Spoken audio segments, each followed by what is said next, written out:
Somewhere out there in the dark, orbiting a star we will never touch, a tiny world is moving, silent, invisible, lost in the glare of its sun. And yet, from across light years, we can detect it.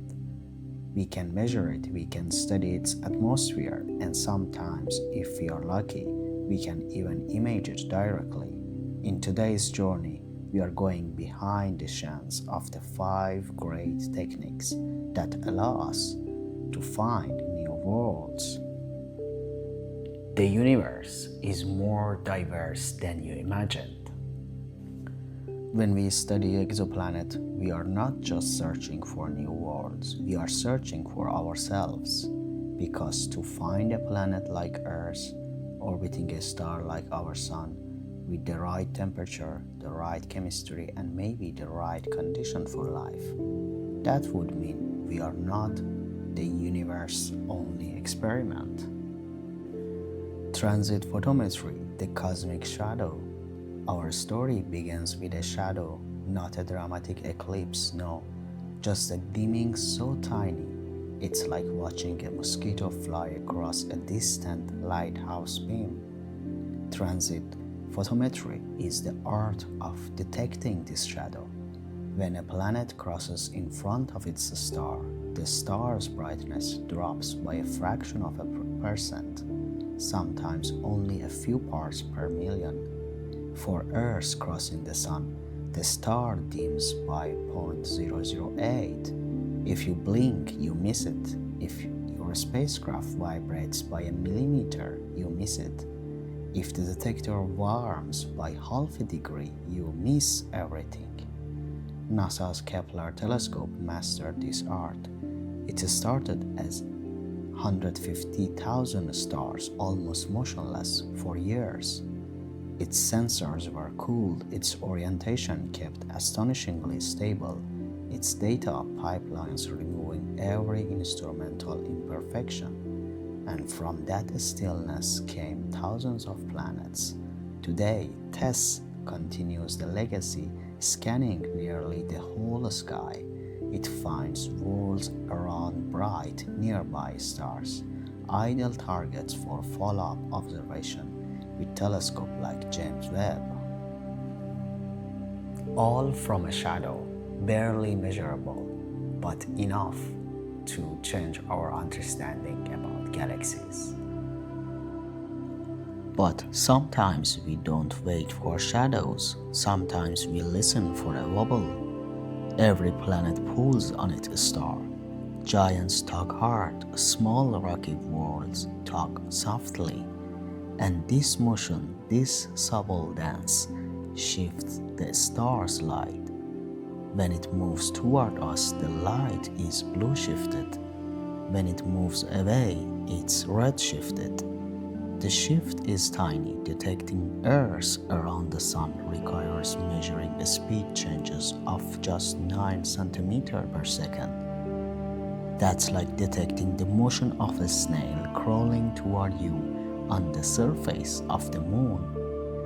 Instruments like harps and espresso sit inside vacuum chambers, temperature controlled to the 10th of a degree, calibrated using laser frequency combs that are more stable than atomic clocks.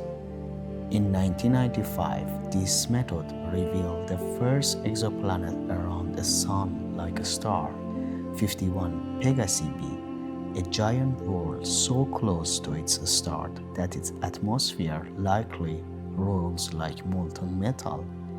We didn't see that planet, we felt it. Direct imaging, stealing light from a sun. Now imagine trying to photograph a firefly next to a stadium floodlight from thousands of kilometers away. That's direct imaging. Planets are billions of times dimmer than their stars. But how do we see them? We cheat brilliantly. Coronagraphs inside telescopes block the star light, using masks and wavefront correcting mirrors to cancel out starlight speckles that would otherwise overwhelm the image. Another approach, the Star Shade, a giant flower-shaped spacecraft flying tens of thousands of kilometers away from a telescope. It casts a flawless shadow, allowing the telescope to see faint planets around distant stars. Direct imaging is rare, difficult, and spectacular.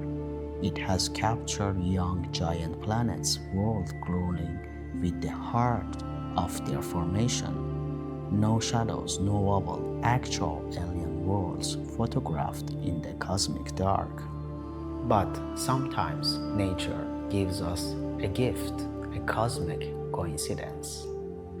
When a foreground star drifts exactly in front of a more distant one, its gravity acts like a lens, bending and magnifying the light from behind. If a planet orbits the foreground star, it adds a tiny extra bump in the light curve. This method reveals planets we can't detect it any other way, called distant worlds and even rogue planets wandering alone through the galaxy. Microlensing events happen once, last weeks, and never repeat.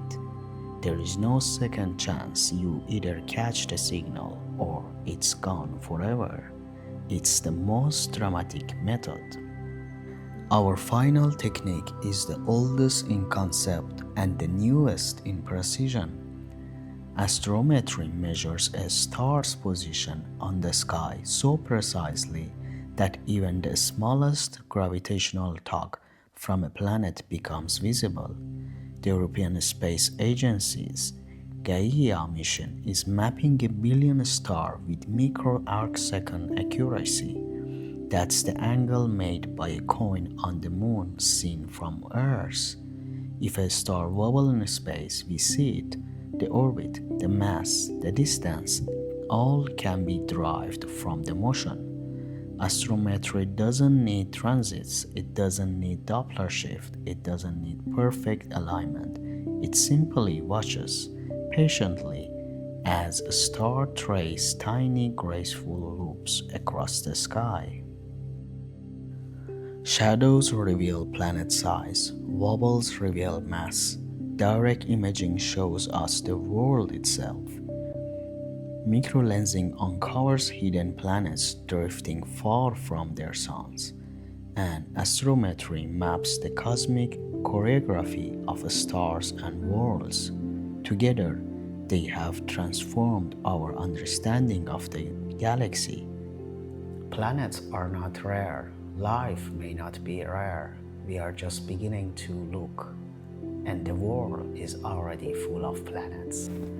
We are the first generation to reach out across the void, and with every shadow we catch, every wobble we measure, and every faint light we steal, we are proving that the universe is not just full of stars, but alive with hidden worlds.